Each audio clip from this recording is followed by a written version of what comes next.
Abonnez-vous sur Congo 24 TV, c'est l'église au milieu du village.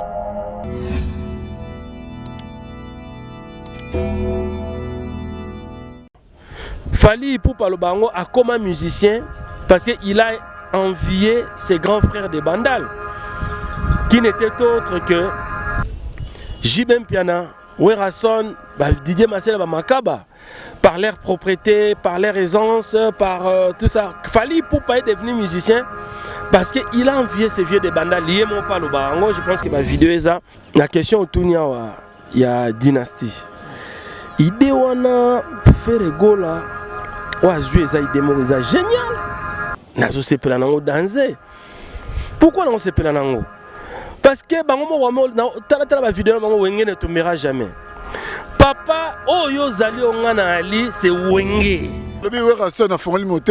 Peut-être peut arrêter parce que ma mission des autres on a cité comme si César souterrain ou rason dans sur le loi européen sabanate avec surtout à fongoli motema siko tama bano zelela que azala tausuna maloba bien envers bananae azala bien bananae ou rason na bano sala motema siko a monique non a silinae ya on a siko fongoli motema. Marie-Paul Roy Pelé Montayan maison mère d'abord c'est en français. Pour me taper ça comme maison mère, il faut avoir moins maîtrise, puis moi je en français. Bisoni toyebi musicien y a bien mis 4 fruits. Toyebi y a relobezate. Bien na beignet fruits toyebi bisoto. Alors qu'on peut ça déjà comme maison mère, il faut avoir moins maîtrise mon en français. Idée oyo faire rigole à lui, il y a au 5 sabat sien soit wenge ko ça l'album Dynastie, c'est très bien. Mais le problème d'angeza que bana wana nyo soit bimina maboko, il y a papa qui est ouira. Donc, faire rigole pour que l'eau soit effectivement à Kolo foyer au monde à papa tira bénédiction aller. Et qu'il expression douce parce que vous utilisez l'expression douce ma bé. Tout le monde peut-être Lukuta. Parce que Moutineti Kofi Olomide, un grand artiste et musicien congolais et africain. Alors que nous sommes aventure autour du vaccin Pona Nini. Aujourd'hui, politiquement, ici, on parle de l'union sacrée. Naturellement, la musique, il fallait moi union sacrée, parce qu'on s'est dit que tout ça, il faut pas même invitation, ça peut être considération pour s'appliquer. Moi revanche, moi qui était pour Ahmed Bakayoko comment il trop Fally trop Kofi non. Mais ça que en pleine préparation il y a Zénith de Paris. Et puis, à ça, il y a un programme sous soi qui disponibilité et permettre qu'il n'était en ce qui concerne Papa Chéri. En tout cas, je n'ai pas la maîtrise de ces programmes. Mais du moins, je pense que peut-être Arabes à contre-temps. Mais Ahmed Bakayoko, ce que nous devons retenir, il a été révélé dans le grand public par Wenge. Oui, Werason l'a fait pour tout le monde. Werason a bête héritier Watanabe Bambata publiquement. Werason a gagné là-bas faire et Werason a gagné là-bas Babindombe. Tous ces musiciens. Werason a bête à Burkina Faso Mbata. A bête à Burkina Faso Mbata. Mais Werason l'a fait dans la clip à Pentagone. A gagné les mails. Dans la clip à Pentagone, bango toi tu as mulongo. A gagné les mails. Bango tout Werama amené Banikala, c'est un formateur. Story à la carte Dubaï. Story à la carte Dubaï. Ne chapine plein de grâce à Makambo. Qui faut total olympique. Donc il y a la carte à Londres pas aimer Makambo quoi. Et c'est bon. Pour tout n'attez pas baquer na mbunda pour t'en bêta. Pour comprendre regarde quoi. Didier Nzita very strong. La carte à Dubassé. En direct naturel. Et c'est vous allez voir que vous belé vous la histoire avec Didier Nzita very strong humble serviteur nabino émission Historia au botala rabongo na YouTube sobeti Congo 24 TV et sikawapi tobimaka mobimba lelo et sengwezali makasi parce que nazo yamba moko ya ba confrère oyo basala ka makambo oyo bakenda sango na kombo ya Trésor Lumière au boyebi a évolué à bongo au côté il y a le roi de la forêt papa formidable autokomeka kosoane par rapport à l'actualité musicale pourquoi pas to lobela Zénith.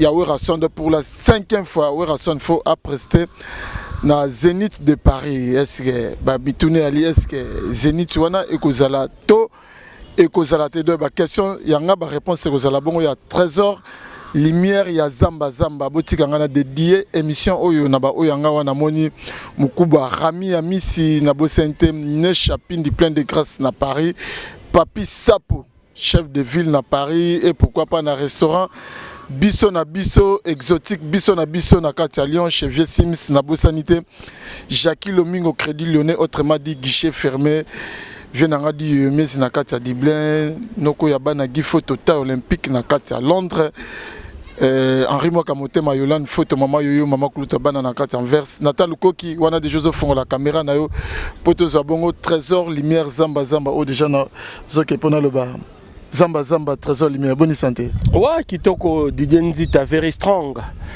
donc pépère quoi pépère ningozo mona pépère comme d'habitude mais lelo trésor lumière RDC Congo exam en deuil lobby déjà ba auto kunda nzaya de parmi ba voix mélancolique et je sais qu'il y a beaucoup de Josex au Azabongo na katia mort corps na ena ne bimité et puis un grand mécène lisusu et Ahmed Bakayoko pa outé ko tika biso pona ba artiste musicien na commentaire ni ko zalato et loko ni quoi souvenir nous en avons entre Nzaya Diopé Joski Kambokuta. Bon, Nzaya Dio, physiquement, je ne l'ai jamais vu. Dans ce cas-là, on était mais sur les plans discographiques, phonographiques, il était un grand chanteur révélé dans Shockstar. Très grand chanteur, donc après PK Maman, Shockstar, et au fait, il y a une incarnation, image à Shockstar. Tant chaque star est Koufi, tout le monde peut dire que carrière peine comme il est moi en Briti, les lois qui paient à son âme. En ce qui concerne Joski qui a beaucoup de vieille Josex, je l'ai rencontré une fois à Paris. Dans mon oreille une fois à Paris, vieille Joski, en passant, je l'avais salué et puis il m'avait reconnu aussi. Et voilà, les lois qui ce sont des belles voix comme ça de la musique congolaise qui partent. Et c'est totalement décevant, mais qu'est-ce qu'on peut dire? Parce que la mort, c'est Zama Manzambe. C'est peut-être Dieu lui-même qui a voulu qu'il y ait une période. Mais en ce qui concerne Joski qui a beaucoup de aujourd'hui, le peuple congolais est en train de pleurer. Une icône, une grande image de la musique congolaise. Mais il n'a jamais été leader d'un groupe. Joski qui a beaucoup de Azalaki, musicien au sein de Hockey Jazz, et puis musicien au sein de Bana Hockey. Donc pendant toute sa carrière, il n'a jamais été leader. Atikala ozala leader te. Mais imaginez muto azala leader te talelo nenge Congo, l'État congolais oselaye ba hommage. Donc c'est un conseil pour le jeune actuel qui pense que effectivement pour na kokoma grand, il faut zalara leader. Non. Joski Kiambukuta, il a œuvré longtemps na Hockey Jazz sans pour autant être leader. Aeko œuvré longtemps na Bana Hockey sans pour autant être leader. Mais aujourd'hui, à Zokufa, de Ibi Place Orchestre à Joski Kiambukuta Zalate. À Tkala, vous êtes la présidente d'un quelconque groupe T. Mais Joski Kiambukuta, aujourd'hui, il est honoré par l'État congolais. Donc c'est un conseil pour les jeunes, pour devenir grand ou pour être grand, ils ont nécessité Karaté Gozala, un leader d'un groupe.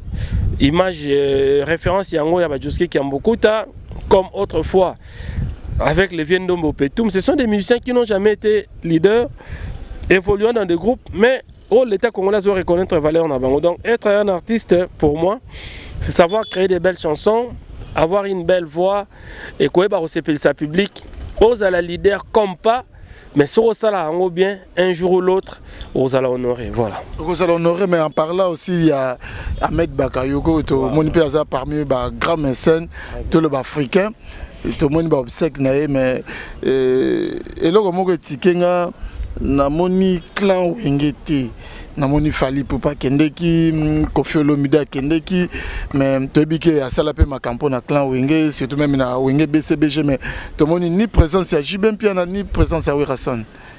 Commentaire ezali resala par rapport à la question là. Oui, commentaire ezali bon, je ne suis pas Wirason, je ne suis pas Jibem Piana Naza Trésor Lumière, mais du moins comme Naza na wenge Naza na esprit wenge, na katia wenge, je pense que je peux aussi avoir des avis à émettre. Ahmed Bakayoko, il a travaillé dans Radio Nostalgie, il y a Côte d'Ivoire. Place dans le baquet. Babiso, nous avons de la matière parce qu'on connaît l'historique et l'histoire. Il y a musique africaine. Il a travaillé dans Radio Nostalgie, il y a Côte d'Ivoire. Une grande radio qui a révélé à l'époque, il n'y avait pas de trace. Quand les traces, c'est à la guitare. La grande radio musicale en Afrique. Les années 90, il a dit Radio Nostalgique où Ahmed Bakayoko était d'abord l'animateur, le journaliste phare, et puis il a comme DG Nango. Par la suite, Ahmed Bakayoko a comme DG à Radio Nostalgie. Alors c'est cette radio qui a révélé un peu la musique congolaise en Afrique de l'Ouest. Parce que c'était une radio qui était très écoutée vers l'Afrique de l'Ouest. Alors Ahmed Bakayoko à cette époque-là, c'était Kobimaya Wenge. Kobimaya Wenge qui écoute en Skoyona et Popé Ahmed Bakayoko en tant que journaliste dans Radio Nostalgie, Nde Kobimaya Kiwana. Et puis il y a une émission où on a Côte d'Ivoire, Étoile d'Afrique, je pense. Et là, on Wenge qui à l'époque à Kibusampimpa, tout ça, et à l'époque à Kalai Bungi, Wenge qui et c'est Ahmed Bakayoko qui était autour de tout ça. Alors, les locaux, oui, Ahmed Bakayoko a révélé Wenge en Afrique de l'Ouest, oui. Wenge aussi a fait d'Ahmed Bakayoko ce qu'il est aujourd'hui, oui. Mais quand je pense qu'il y a des raisons diverses. Ahmed Bakayoko, il a été très révélé par Wenge. En 1990, dans Radio Nostalgique, mais à une certaine période, quand Ahmed Bakayoko a mati sur les plans politiques, tout ça, il n'était plus trop Wenge, il n'était plus trop Wera, il n'était plus trop Jibé, il n'était plus trop Wenge. A comment il plus dans clan ya bandeko yo tangi, clan plus ya quartier latin non ba Kofi, ba Fali, clan ya bato yo, ba kenda plus matanga na. Bon, ils attaquent que le rôle de moi revanche. Bon, que Wenge qui était pour Ahmed Bakayoko, comment il trop Fali, trop Kofi, non. Ils attaquent que Weraza en pleine préparation, il y a Zénith et Paris. Et puis, il y a un programme sous soi qui disponibilité et permettre à qu'il n'était en ce qui concerne Papa Chéri. En tout cas, je n'ai pas la maîtrise de ces programmes. Mais du moins, je pense que peut-être Arabes contre-temps. Mais Ahmed Bakayoko, ce que nous devons retenir, il a été révélé dans le grand public par Wenge. Je me souviens en 1996, en 1996, Wenge qui est en Côte d'Ivoire. Première fois faire à voyager, Wenge on est ensemble. Première fois faire à voyager, ils ont dit que Wenge comment qu'il y a une phase, il y a dislocation au Cabona. Na Wenge d'ensemble il y a Jiba na Kanae, Wera pa na Kanae. Parce que Wera a soit contrat à Côte d'Ivoire, atikara Jibe, atikara Blaise Boula, azwara Ferré, azwara Adolphe, azwara Lempe l'année Melia, na le reste ya Wenge bakenda makaba patikala. Akina na Burkina Faso mokalia. Na Fikare bakendaka. Siko nena concert wana so hotel même na YouTube ali, ils ont la place mo Ahmed Bakayoko yaka. Azobina yo Ndombolo. Donc ouais, Azobina Ahmed Bakayoko Ndombolo. En 1996, à l'époque Ahmed Bakayoko a Radio Nostalgie à Côte d'Ivoire. Na kuta comme ministre, na comme premier ministre, na zuma Kambouna niveau comme les lotés. Il était encore dans Radio Nostalgique. Donc pour dire que Werason va arriver là Ahmed Bakayoko. Ahmed Bakayoko aussi, nous ne devons pas être ingrats. Il avait aussi fait en sorte que Wenge est très connu en Afrique de l'Ouest. Je pense que vous avez une question à contre-temps et pas autre chose.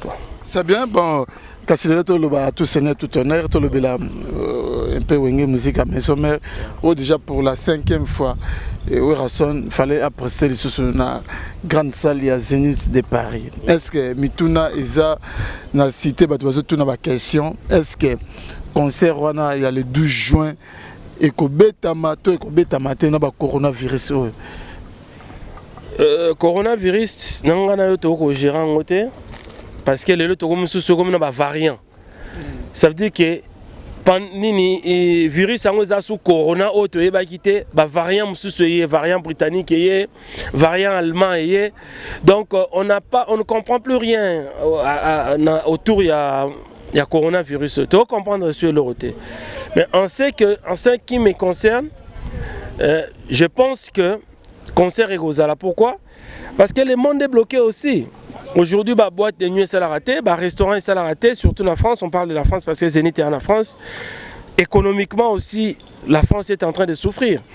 Donc, d'ici le mois de juin, je pense que tout sera ouvert. Stade. Déjà, j'ai appris que un match au Fébétama, il y a l'équipe nationale là, qui va permettre quelques spectateurs Bakota.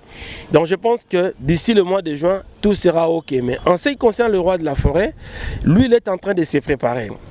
Alors on s'est préparé, Penazolinga a fité arme pour que ces jours-là, il y raté. Il y a une préparation physique. Les musique à maison mère, ils ont une préparation artistique, donc au yemba, voix vocale, la performance artistique. Oui, Rasson est en train de se préparer. Je pense que le problème est qu'il y a il y a crise sanitaire vu Nebakanga Makamo. Mais si on débloque ça aujourd'hui, on débloque ça au mois de mai, tout est déjà ok pour que ces concerts-là soient effectifs. Parce que les billets sont à 3/4 déjà vendus. Donc à 3/4 déjà les billets étaient commis. Donc et là on a empêché le concert on est arrêté, ils étaient. En parlant toujours du coronavirus, les réactions aux années, tout le monde l'image peut circuler dans les réseaux sociaux, Koffi Olomide. On dirait Zalagi Azui Naïete, on dirait Azui. Mais peut-être que le trésor lumière après il y a un vaccin, il y a coronavirus. Non, quand on vaccin coronavirus, on a les ondes d'été. Non, moi je n'entre pas dans ça. Intellectuels, nous devons réfléchir comme des vrais intellectuels. En réfléchissant, nous devons apporter des arguments solides. Aujourd'hui, le vaccin AstraZeneca vient d'être suspendu. Pourquoi? Parce qu'ils ont compris qu'il y a quand même des effets néfastes. Nous, on veut le vaccin, oui. Mais on veut un vaccin qui va nous protéger de cette maladie, qui va nous donner une bonne santé, que ça ne soit pas un vaccin qui va nous détruire. On veut de ça parce qu'on ne va pas continuer à vivre comme ça, cher ami. Tout est bloqué. Nous sommes bloqués dans minute. On va continuer à vivre comme ça au moment où tout est bloqué. C'est pas vrai, c'est pas bien. Donc moi je pense que on a envie que la vie puisse reprendre son cours normal. Vieux zong et la makamnango normal, mais tout en nous vaccinons avec un vaccin où il va détruire bisoté. Et ça un vaccin où il va protéger contre la maladie. Mais ce qui est vrai, je suis d'avis, je suis favorable à ces vaccins et à sa bonne santé et font la parce que nous sommes bloqués. Mais si c'est le vaccin là, il y a un moment pour détruire. En tout cas, je suis désolé. Là, il faut revoir encore les choses. Le commentaire de Gozanini, tant que tout le monde a dit qu'il faut l'homme d'agrément 12. Je ne sais pas. Ok, ça la 12 par rapport aux vaccins. Je ne sais pas et puis 12 tu as expression 12 parce que vous utilisez l'expression 12 mabé. Tout le monde peut-être Lukuta. Parce que Moutineti Koffi Olomide, un grand artiste et musicien congolais et africain. Alors que nous avons l'aventure autour du vaccin Pona Nini. Parce qu'on dirait qu'il y a Paris, non? Il y a Paris, soit ça le théâtre bon pour Nini. Soit il y a vaccin, c'est qu'il y a vaccin en solo. Soit il y a théâtre, il y a pourquoi ça y est théâtre. Mais moi je pense qu'il y a théâtre et un vaccin en solo. Parce que la grandeur à Koffi Olomide, au niveau ça le théâtre bon pourquoi? Non, c'est pas bien. Merci Kassilelo Tosongana maison mère route le bakeno préparation physique et s'il est déjà dans le stade de Marty mais tout le monde peut présence il y a Prince d'Angola, oui, Rasson Fongoli, Motema, et Banana, il y a raison pour laquelle Toyoki Bino de Bozolo Balubageno, Bozo Sengana Batuno Sobaya, au Balega dans la maison, mais est-ce que moyen exact, il y a aussi la même invitation, peut-être qu'on lance une invitation peut-être écrite, c'est Léo, Hérité, Watanabe, parce que on peut comment responsable de propre groupe Nabango, Nabango, et l'ingé, ça sous moi bien que les gars dans la télévision, quelque part ça peut manquer en considération bien de parce que le roi de la forêt a formé il y a papa abimisi ban ebele na musique concert ça fait 10 ans jour pour jour papa qui concerne na poto beta rasouté la dernière fois concert et beta na poto c'était en 2011 Le dernier concert où Inge Betty effectivement na poto, ils en 2011 na Stade de France au Ngapé Trésor Lumière, nazaï présent. C'était en 2011. Après Ango, il y avait aussi un concert où le roi de la forêt fait le regretté Papa Wemba. Et si Mbarate place mouvement, il y a combattant pene banda ils ont un concert. Ouais, ça fait 10 ans, jour pour jour, musique et bêta sous na potote. Ils ont normal que musique est zonga. Alors la politique lelo, tout le monde a union sacrée. Que Fatia Monique a dirigé Moroté, Bengi Batubaz à l'ensemble. Le roi de la forêt, c'est les papas. C'est les papas musicalement, Missibana et Belé. Puis Bana tout baza presque un succès. Tu as fait Richard de Poule, tu as hérité Wata, tu as JDT Moulopo, Fabregas, Déplique, Kabose Boulem. Tous ces gens-là sont passés par le roi de la forêt. Bana succès, tu as Bill Clinton, Célio Scram, n'en parlons pas. Alors, tout ce que le roi de la forêt pouvait faire en tant que papa, c'est réouvrir les portes de la maison qui étaient fermées. Tu as vu, parmi les gens qui ont évolué, mais ils appellent la difficulté. Peut-être que les gens qui ont souffle nouveau pour que sous un deuxième départ. Le roi de la forêt, tout le monde est déjà prince d'Angola. Tout le monde a hérité Watanabe. Il a représenté disque officiellement pas à papa. Tout le monde a fait Richard de Poule. Et ça concerne Nabango. Bien qu'aujourd'hui, ça concerne Poteza sous toute une nuitée. Ndenge Zarakala qui a concert 23h jusqu'à 5h du matin. Le concert est commis 3h du temps, de 19h par exemple à 22h. Alors, bien que le temps semble être court, mais babano fay na wenge répertoire à wenge ba ebiango. Donc koya osangana papa na bango pona union sacrée à musique autour ya Werason na Zénith de Paris, ce n'est quelque chose de louable et je suis d'accord que ça la manengwana. Donc les enfants qui restent, qui traînent encore le pape, papa est là, le roi de la forêt. Venez, c'est votre concert et le roi Yamabezate donc boya pena porte ça au fond. Bah pena porte ça au fond, pas même invitation, tu peux ça peut moi considération pour wenge pe na makamna moi mutako yaka boy et comme na benga ki omba mo douce s'appliquer. Il n'y a pas d'invitation very strong Didier. Invitation n'est papa tayo moro. Yunda una bino so yé fête ya chebino banan faut organiser fête wana Didier place yoko là chebino yebisanga pinaske oyibina yé fête ya chebino na palais. Qui sont les organisateurs de cette fête? Vous les enfants. Consécration à papa na bino par exemple.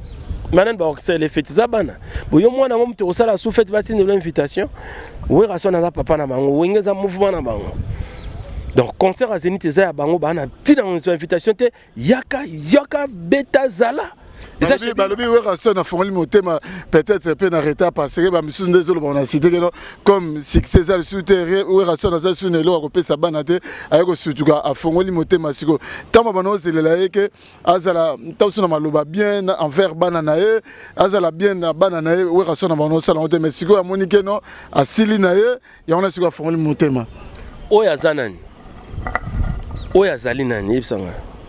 Oyo nani Werason nabi o musicien po bi ke yo lobi ke Werasilit yango so bengi sabana parce que musicien ni na ndanga na lobi te mais ndanga bato belé bazoloba ça ce sont ce que les gens disent batamita mabe Weraza papa soyons honnêtes na besio na lobi ça doit résumer tout ça.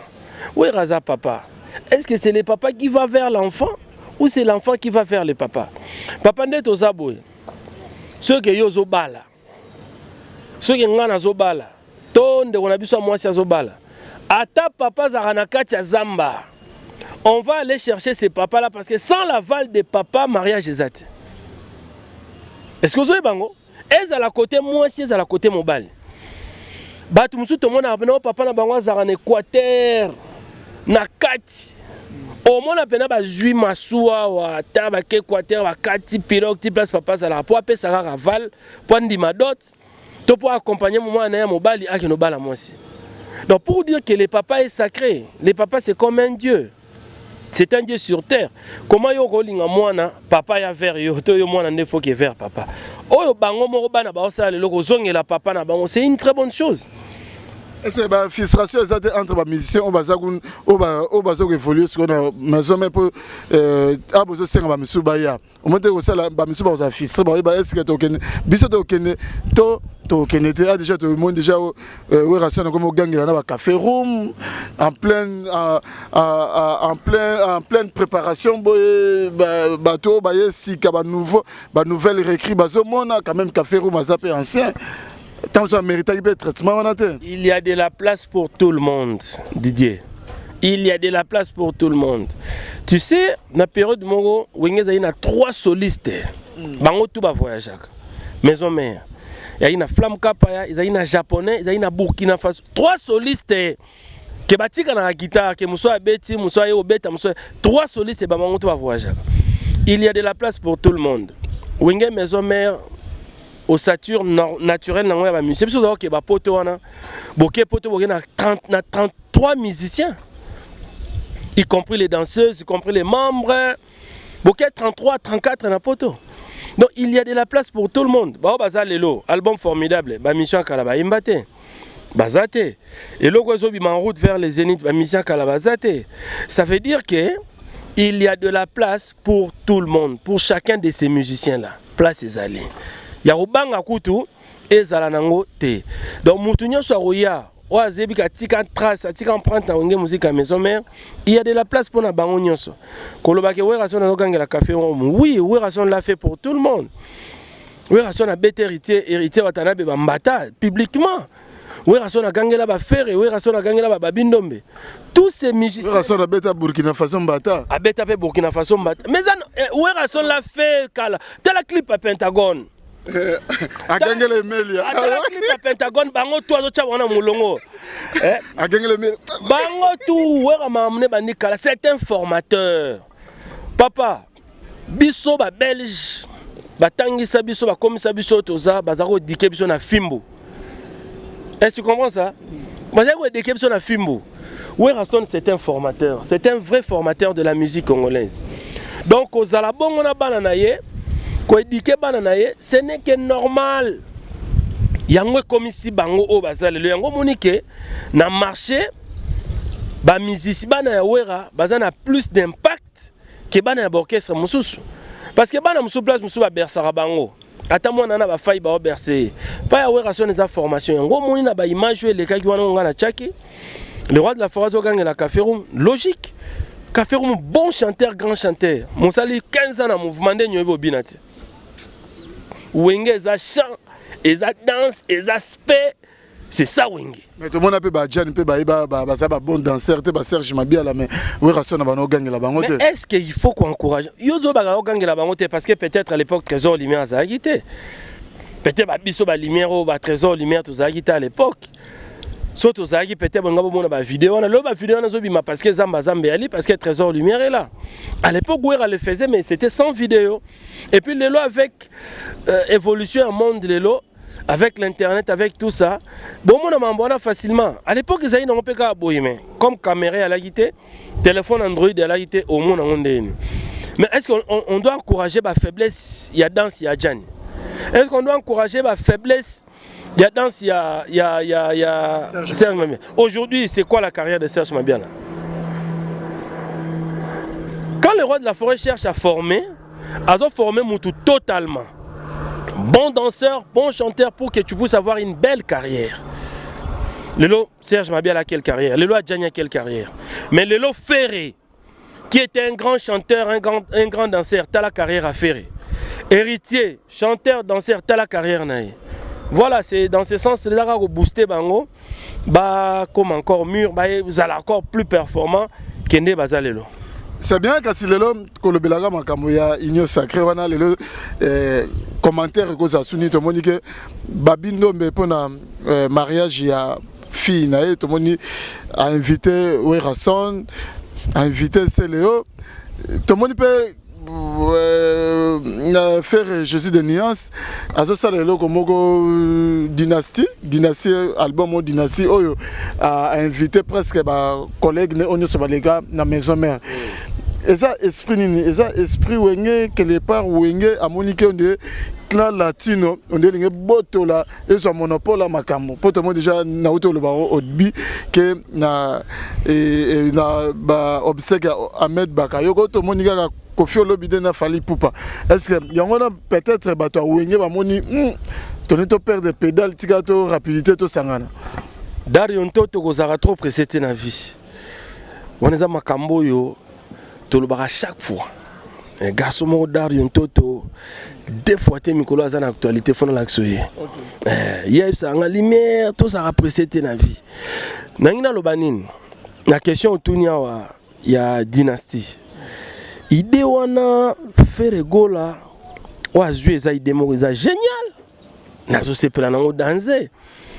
Pourquoi on sepela nango? Parce que bango mo wa tala ba vidéo bango wenge ne tombera jamais. Papa oyo zali ongana ali c'est wenge. Les jeunes actuels on s'identifie na wenge. Wenge c'est toute une vie, wenge c'est toute une politique, wenge c'est tout. Wenge c'est toute une idéologie. Alors comment Wenge va tomber? Wenge ne peut jamais tomber. Wenge ne tombera jamais. Il y a un sens où on a le bac. Idée où faire rigolo à lui, il y a aussi un sabbat. Si on soit Wenge comme ça l'album Dynastie, c'est très bien. Mais le problème dans c'est que bana wana nyo soit bimina maboko, il y a papa qui est ouira. Donc faire rigolo pour que eloko ane soit effectivement kolo fois ya au na papa. Papa tira bénédiction allez. Et kende. Donc pourquoi pas le roi de la forêt a titre à Liboso et titre à Moussoussou, on est sur la mission. Donc ça veut dire que pour Nanga, je pense que c'est une très bonne initiative, mais faire rigoler sous quand on a été comme à 5-6 camarades na et tout, à Lukasko Yemoro papa a fait sa bénédiction, Makambo kende de l'avant. Je pense que Yangoana. Kolobake clan latino comme beta clan Wenge na quoi? Parce que le clan latino, les latinos, les musiciens, les jeunes musiciens à quartier latin s'identifient à Wenge. Fally Ipupa le bango a comme un musicien parce qu'il a envié ses grands frères des Bandal qui n'étaient autres que Jibem Piana, Werason, Didier Marcel Makaba, par leur propriété, par leur aisance, par tout ça. Fally Ipupa est devenu musicien parce qu'il a envié ces vieux des Bandal liés mon pas lobango. Je pense que ma vidéo est ça ou à lobango. Donc pour nous le même Fally, même clan quartier latin, ça vous s'identifier bango mon a Wenge. Donc le Wenge c'est un clan fort, c'est un clan puissant. Oh lelo, jeunesse c'est continuer tisiko yobiso to ba jeune. Ko chama poudre na soir que ya na bi soir fona cha poudre tala. Bibali ya kalabagi ala tika yoji ala tibo yebi longi mafuta kizola bimi. Maintenant c'est seulement en solo. Mais non ko penabi qui fona la ta jean mora propre perpète, t-shirt à bien na cha poudre na face. Wana pena c'est du Wenge. Ko la ta ba lunette onde to la tibo. Ça c'est du Wenge. Donc Wenge a révolutionné toute une jeunesse, toute une vie. Wenge Wanozomona, à l'époque, être musicien c'était synonyme d'être voyou. Tant Bazaïko et Bimi, Viva, les musiciens étaient considérés comme des voyous. Donc, par amour à Rose, moi, c'est un musicien. Jamais. Par moi, c'est un musicien. Les musiciens étaient considérés comme des badauds. Donc, musicien, Momeli Diamba, Ndumba Yabasi, tout ça, ils sont musiciens. Mais depuis un certain moment, musicien a eu comme un valeur. Kebana Yandaku, autrement dit, dans la Deuxième République, Bana Yaba généraux, Bana Yaba ministre, Bana Yaba haut gradé, voire même Bana Yaba président de la République à l'époque, Bana Yaba le fait Mobutu Sese Seko. Bandeko ya musique pour na Wenge. Donc Wenge Banandako Bana musique ya Wenge pourquoi? Parce que Wenge c'était un groupe d'abord d'élèves, après comme un groupe d'étudiants. Si quoi Amina bango comme ils étaient aussi dans de bonnes écoles, ba ina ba bonnes belles universités, ba mina bango ya école zaki bana ya ba riche wana bandi Holanda sko Wenge. Yango moni place Wenge kotisa ba jeune bana ya bandaku o musique na biso zaki accessible était Wenge comment accessible. Donc ça veut dire que Wenge est révolutionné toute une génération et au sala pe que le roi de la forêt ba maman Sylvain Pata banandaku Badolphe Dominguez bayozo bagiki kuyenga bana ndako bana ba docteur, c'est-à-dire que et on comme bien que moi si pas roba la musicien est comme normal, ça c'est wingé. Alors nous devons accepter ce que ces gars là ont apporté la musique congolaise. Ça Moutaro longolangote. Ezala ba Fali, ezala ba Gibson, ezala ba nani baba na quartier latin. D'abord ils sont wingé, mais ils sont quartier latin dans l'esprit que babimi pas à Kofi. Mais le quartier latin en soi n'a pas une certaine vision. Quartier latin n'a pas une dynastie, n'a pas, non. Kofi Olomide s'est révélé berceur de femmes. Barumba Kofi yaki po anda bercer bana basi tout ça. Kofi s'est révélé comme ça. Mais qu'on révolutionner jeunesse, ah non, ça c'est wing. Mais le question que ça là, le ce que oyoki mutumoga lobi que non, batanga ba orchestre révolutionnaire musique congolaise, otanga Fali, otanga Papa Wemba na Kofi mais batangi wengete. Rolo bani, batangi ba orchestre révolutionnaire musique. Nous na Congo awa Kofi Olomide, Papa Wemba na Fali pour pas me batangi wengete. D'abord, tous à l'honnête, Wenge bimi de nulle part.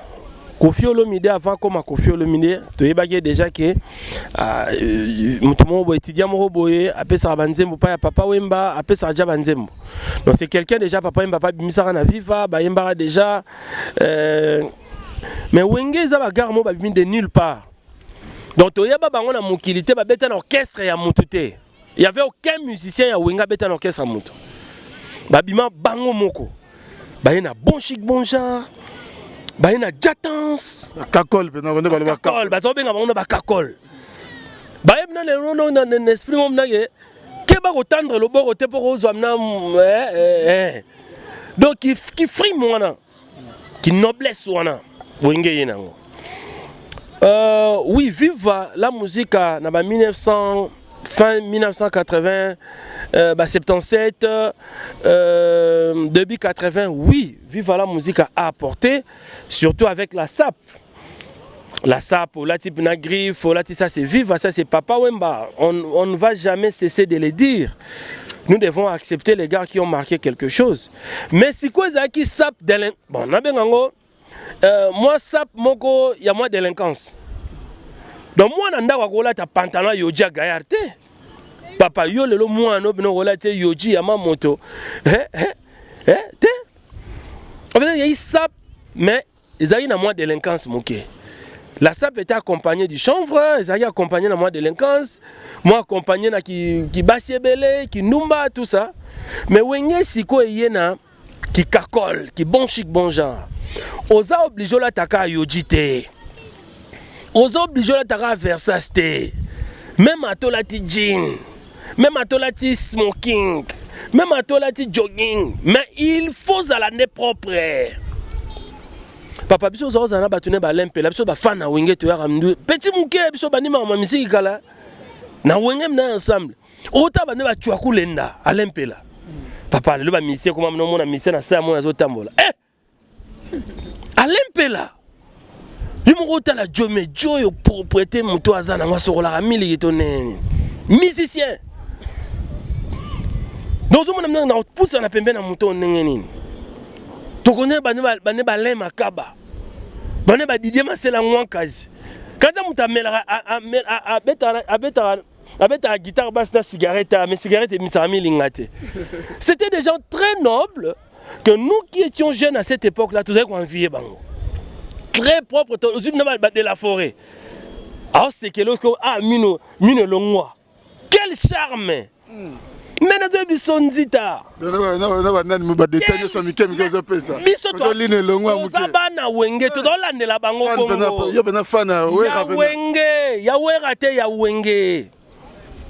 Mais j'enviais déjà de la forêt par sa vision. Avec grand cacol la bangoto. Un grand cacol arrive dans Ntone. Bangoto baina mamba kakol, mais grand kakol et Ntone des fois tu. Mais papa chéri le but est ça c'est matin mais côté. Papa chéri skoyo. Fossette ezokota. Ça c'est du wenge. Parce que vive ega baya ya moko boye. Baya ya moko boye, balata bambata gayar, bayanke, banini. Parce que wenge na noblesse ya bana palais. Lelo noblesse o toi nango papa, to ça l'émission ngana na kilote. Quand il y a une mission pour il faut que le kanzaku veste na che. Maintenant ça une mission pour ça c'est du wingé. Donc alors nous devons accepter ce que wingé a apporté. Natagi de comment les gars pas na yo, nous avons porté moi correction. Quartier latin n'a rien apporté. Kofi Olomide oui. Vers les fin 1980, Kofi a eu un esprit à bercer Banabasi, barumba d'amour, barumba moro, moins érotisme, tout ça. Il y a bercé Banabasi. Mais voilà, mais qu'on marquait toute une génération, qu'on révoltait les jeunes, propreté, noblesse, être beau, ça c'est wingé. Nous devons reconnaître à ces gars-là. Mérite na bango. Mais attends, au moins que batangi pena ba okese et révolutionnaire mais batangi wengete batangi fali. Mais est-ce que Fali d'abord c'était un individu? Surtout le individu, le Wera, le Jibé, le Fali. Quand on parle de Wingé, on parle des clans, des quartiers latins, Wingé en tant que groupe, en tant que personne morale. Mais le lorsque comme il y a un individu, je te dis déjà que Fali moi le la musique pour rêver. Ces grands frères des Bandal qui étaient Werason, Jibem Pianalem, Akaba, Blaise Boula et consorts. Donc ça veut dire ceux qui fallait moi zéro l'autre en autre déjà bah vient aïona. Bah vient on baza vivant va koufate. Wengeza l'actualité. Ça veut dire que Wenge est Fali est dans la continuité de Wenge. Fali Pelelo Sotali c'est un garçon propre, c'est un garçon qui s'habille bien, mais il est dans Wenge. Il est dans l'idéologie de Wenge, il est dans la vision de Wenge. Donc on va accepter parce qu'aujourd'hui les jeunes aussi sont identifiés par Fali. Mais comment? Toujours dans la continuité de Wenge, dans la propreté, dans cet esprit-là, il y a Banandak ou tout ça. Fali fait toujours ce que Wenge avait fait. Donc moi je pense que Fali, pour moi, il est dans la continuité de cette vision-là de Wenge. Merci Trésor Lumière, on a toujours que Nabiso Malé poto chité Nabiso Melelo, Trésor Lumière, Batebele Balobageno, Trésor Lumière, journaliste le Kolomoko, limité parce que aux on a donc Vinayo, Yoga Werason de Loba Makaka Makama Werason. Les lots sur le but même au Loba Namutumo, toujours aux en penchant, il y a Werason. Bateau bar en Espagne, baby journal Mo Marca.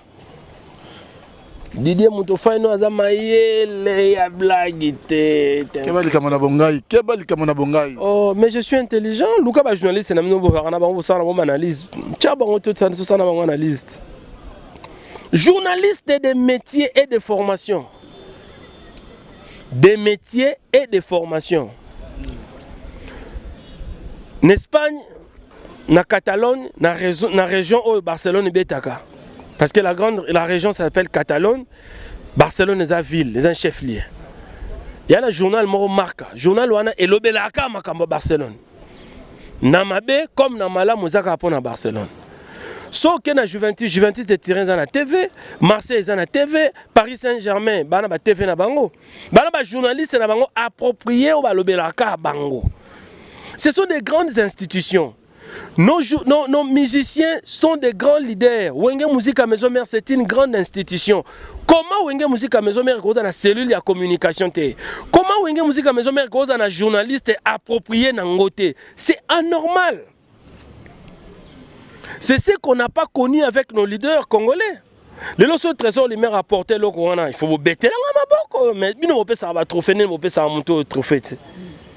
Tonton on peut ça trophée tenene.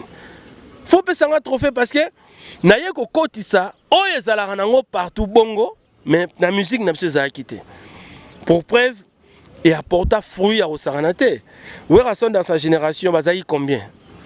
Tous à la honnête Didier Nzita, l'autre na génération Wera combien nan ba otanga, azo continuer otanga ngo. Entre autres parce que Wera sait que autour na il faut un certain trésor lumière azala. Donc ce que moi j'ai fait, toutes les grandes institutions du monde, baranaba journalistes na bango, baranaba presse na bango, baranaba cellule de communication na bango. Présidence de la République Nabiso, Fachi, azanaba journaliste naye, ana cellule de communication naye. Autrefois, notre chef de l'État, l'ancien Joseph Kabila Kabange, il avait Jean-Marie Kassamba, grand journaliste de ce pays. Le loisa président, il y a INPC Kinshasa. Si Jean-Marie Kassamba, journaliste, était pour avoir un penchant côté. Ça veut dire qu'être grand, ce n'est pas avoir du penchant. Mais ce que nous on fait, c'est professionnel, c'est légal. Toutes les grandes institutions du monde dans la cellule de communication na bango, na ba journaliste na bango. Donc moi je pense que Trésor Lumière c'est que j'ai fait aujourd'hui. Monique Batumusu bara okota ngona loyenge, lelo bakatana. Fallait appeler jouer les mots à métis à c'est l'émission. Et Simbate, Kofi Olomide, abandonné bébé Bercy. Et Simbate, j'ai bien pu abandonner petit Nabso William. Et Simbate, Nani souffert abandonner petit Nabso Moboyanchango. Et Simbate, parce qu'au Trésor Lumière a maintenir 13 ans. Et puis là, il dit à vous. J'y n'étais pas sur un. J'y n'étais pas dans Karine Mokonte. Karine Mokonte, tu as tambolé nanga. N'a été soit dans la mic qui a ôté la vidéo. Il y a une voiture, il y a sport, il y a des places. Voiture, on a des places. Donc, il y a un volant à gauche, à droite, il y a un Karine Mokonzi. Azoyaka, vieux coach, Zamba, il y a JDT Moulopo. Nazo coaché, bon, il peut aussi aller à Kenda. Donc, ça veut dire que Trésor Lumière, on a un salaire qui est légal, c'est très professionnel. Je pense que les lots Natikala au Nazali. Parce que bato ba pesa ba leader ba pesa ba journaliste ba c'est la bonne émission on a ba rodara bangote ba ki rodé sous formation bien toute une école et puis si on a permis encore il y a les formateurs les rois de la forêt idéologues boulistes il y a pesa idéologie des fois et puis on a bénéficié peine ba conseil ma Kassim. Je dois être honnête, il y a Zachary Barabas. Okay. Zachary Barabas aussi, mon vieux, il m'a beaucoup aidé, il m'avait beaucoup conseillé dans mes débuts pour que nous allions naza. Yango moni tozanga na kisasa wa tozo voyager na bisote Caralix pala bien ba californienne ba pemeni donc ouais déjà hôtel manabiso Trésor Lumière mais lelo ngana loba pona likamolobi ya médaille na osenga ba faut ba pesa yo pe médaille ba pesa Sankara de Kuta médaille pona fidélité ba pesa Roger Ngandu médaille ba pesa Blanchard Mosaka médaille parce que bolité de ba loba malgré ba voix ba fan Zemare mais bosaka wana et ça normal autangi Roger Ngandu na banda ko mona depuis wenge ensemble ba yi ba jeune étudiant na campus ba ba ina clique na ba mo ba soutenir papa chéri depuis wenge ensemble les lopé côté ma porte-parole classique Roger Ngandu na Roboyate c'est quelqu'un qui mérite aussi côté ce qu'on va fou du roi on va le barabna que preuve du courage et puis si mutuvi Sankara de Kunta oui preuve du courage donc courageux mon vous avez action humanitaire Nicolas comme une action humanitaire les lois comprendre qu'il faut que tu aies action humanitaire donc ce que biso ça la ya caméra Sankara ça la ya caméra biso ce y a 100 caméras biso peut tous en aligné on a ya sali ça to edara to kunda be bembe ba côté to pemaka ça veut dire que so zu ya muke yeba ke ya muke wana zu yo pe ndambu no yo zu nzamba pesio il faut aider pe na bato yo bazangi je pense que Dario Aïb Mamboyo donc nous on essaie d'aider vraiment Sankara de Kuta on a eu parenthèse azo mérité preuve du courage il est devenu ce qu'il est courageux et puis mon sakapé naro wanganate côté ba masapo a créé peu moins lignée na ba masapo tout ça et ça là mais tonton aussi journaliste a reçu la paix journal télévisé un éditorialiste n'a pas journaux sur ya danger mais Nandima Ozana le roi de la forêt les Lopez ça la bien d'ici là si tout va bien on a une équipe d'avance dans Zénith dans mois de mai dans Zadjan à Paris donc voilà quoi mambo na qui toko donc tous mérité na ba médaille merci Kassito comme la mission na malgré les missions na yo ouais na monde de Romoro ya za comédien ouais bonjour ah Trésor Lumière Trésor Lumière yo mon télé misanga yo mon télé misanga pesa mbitini na télé oyo oh mama nzita bon ok Trésor Lumière nazo mona lokola donc kopa maya katikati bazwi misaki ya miliki batie merci Trésor Lumière Trésor Lumière omoni ndeko sawa ngana za fani na yo voilà omoni ngana za fani na kena uti nini au tournage nazo leka na moni artiste préféré nanga voilà moyena leka bongo ezate très bien il faut amona nga fani na ye très bien artiste voilà ndako mbala biso merci beaucoup merci vraiment artiste merci comment on a papa évolué papa évolué je pense que vous êtes comédien non oui nous sommes comédien je pense qu'ensemble on a Didier on ça les fort peu mon kilé merci vraiment Trésor Lumière Trésor Lumière Non, merci. Comprenez son émotion. Hein? Merci, artiste. Merci beaucoup. Merci. Yo Moromoni. Donc pour dire qu'il y a des choses à renforcer, les gens naturels, journalistes, quand on est artiste, pas biso na qui journaliste na qui artiste, tout ça. Ouais, parce que ah ouais. Te ba vient sonne, on a mon na côté li vient sonne, to fandi. Na habité na suka na président na mingi te fozwa. Ah, bilimero do kabela millionnaire na habité pèse fozwa. Parce que vous sali biso, vous commissi biso, vous allez vous mériter. Et puis, le moteur le bigue, vous pouvez prise. Na landa pe le mot ouais rassonner moi le bigue non. Na ce voyage nous c'est dans la poto Fabregas à Monaraïga. Je me suis Fabregas maintenant que à repasser 2000 €. Oui. Mais ce kabela mtalégué na mbongo. Té ça normal papa na nzita ko ça guerre on invité. Yo ati ba effort ba perdre biso ba sela biso poto ko monto za bo biso to rozong sango. Tozong sangote, biso ko na palais to 16. So na mitunaka 16 wana tozaye ko lia, tozoke nchik ba père wana miracle ni ba da sala. Nzita acheté na mi pose la question na lobi so moroyo, moi 100 kotara, moi 200 kotara. Mais aux hôtels amnage na ko boko na ba 16 au boko la bango ndeni. Donc ils avaient une certaine magie ba da sala, politiquement poto sala au to ali. Alors moi je pense que papa aza papa. Ndefa Fabregas est normalement le roi de la forêt. Et ça logique. Oui, aza prêtre, aza millionnaire, mais quand il y a un PC ça comme ça, aux heures missenga yo mo zo bénédiction. Aux autres loupemba na yo donc on les amena loupemba. Ils a loupé mes naturels. Merci. Ba dédicace batono sur batali trésor lumière. Il faut autant à bateau. Babi mikolo bazo benye le feu. Didenzi taso na pesio ye marambo changer. Yi bazo benye le feu, le boss Steph Lufalanga. Deux fois t'es quand fou faisant na maboko na yi. Lufalanga papa. Le boss. Ye wana quand fou faisant na maboko na yi. Mindele tu bakoti zamba bakoti mai mutazo somba diamant na quand fou ye wana. Le boss Steve Lufalanga. Toza wana merci na Alexis Ngangala le papa de Jimek. Blanchard Mabala made in London mokonza isemi yake. Merci na Anissé Lukunga Kaza Japao. Merci na boss Tatilito. Et puis merci na le commandant Terminator. La ville est très tranquille.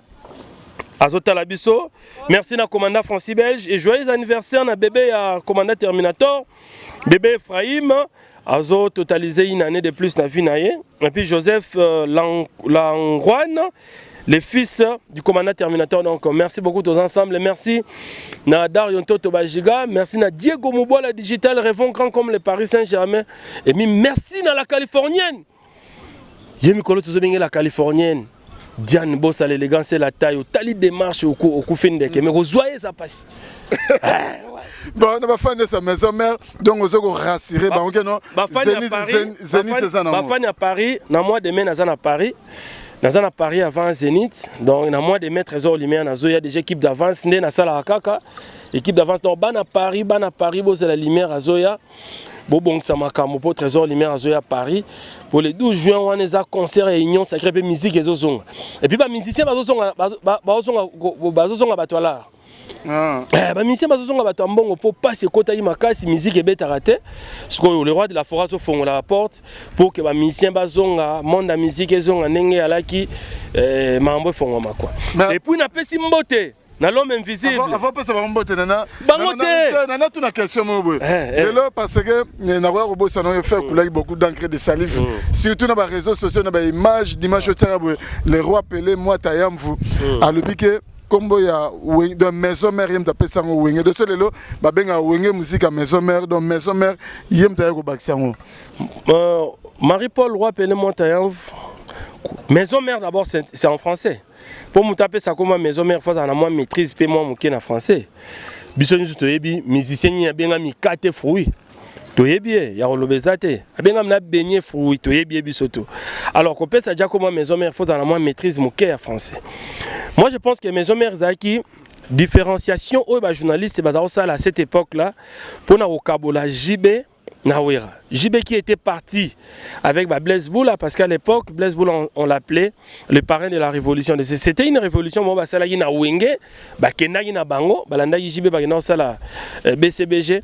Alors pour au Kabola, différenciation on a ya wenge o etika la ina o ekendaki, ndeba journaliste à l'époque ba manda chebwa, ba lukuku sampo ba ne ba pesaki wenge o etika laki.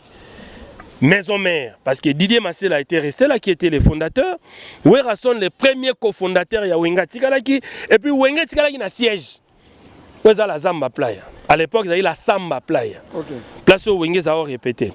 Comme siège Tikalaki, pendant au cas où la différence, on a ya bateau Bakendaki. Na o Tikalaki, ndeba journaliste de cette époque, ba pesa ikombo wana Wenga musique à maison mère pour identifier les vrais fondateurs du groupe qui étaient restés na siège. Donc ce sont les journalistes appellent ça combo. Kolobake Marie-Paul Mtapesaki. En tout cas, je pense que je n'ai pas la maîtrise, mais bateau va comprendre mon message en tout passant. Merci. Continuez votre dédicace na. Na pesi mbote na l'homme invisible. Yebazo benge Adje. Aïe papa. Adje l'homme invisible balobi. Mikolo yo Didier conseil na opeso fozara trop na ngai. Ok. Koza nanga kana nenga émission te. Er moko bengi lumière oza. Oye na to fan na biso. Tout ça na yo. Papa, makambo yali. Adje l'homme invisible, ça là une grande maison de production au ba musicien nyonso ya Congo ba oza pa na ye. OK. Tout ça na budget, te dévoiler budget te. Bon banal. To bombi. C'est bon. To bombi donc merci beaucoup. Ba tout batali biso. Merci infiniment. On a bossani batuna évité. Donc poto wana na me trésor lumière à Zoya et puis qu'on informer dans sa maison mère que le roi de la forêt en route vers les zéniths. Single moi il y a 4 chansons dans générique mon le boss Steve Lofalang à une zembo. Il y a Mobimba. Donc, acoustique, non, acoustique, on a le roi de la forêt, côté Yezaïne, afin d'un confinement à Poto. Moi, on a chassé à la guitare, confinement à Poto. L'esprit qu'il y a confinement, qu'il y a un studio, à Yemba Yembanaye. Zaïne a monté que l'eau, moi, ça a un esprit qui est kanga, ce qui n'est pas mais les lopés comme na YouTube, na monio comme na 800 quelques cas vus, donc c'est déjà beaucoup. C'est beaucoup. Mais le roi de la forêt, c'est la guitare qui pour que ceux qui n'ont pas cadre confinement, fan Zoyemba Yemba. Comme il y a Wewa, mais presque tout qui est dans studio parce que dans sa petite guitare ou Yemba. Il y a une sens. Merci Nassi, Trésor Lumière, Azalagi clair. La réponse merci Trésor Lumière. Donc merci encore une fois. Nabatu Onyo Batalibiso Pindi, plein de grâce na Paris. Guy Photota olympique noko ya bana na kati à Londres venanga di UMS na kati à Dublin Dan Kale na Washington State moninga Maréchal Tito Mwanza na Washington State na Bosanité Audrey Moyenge na Caroline du Nord chargé des opérations chargé des affaires Dario Toto balobi Dario Toto Bajiga Dario Toto Bajiga balobi toujours en pointe donc bio toujours donc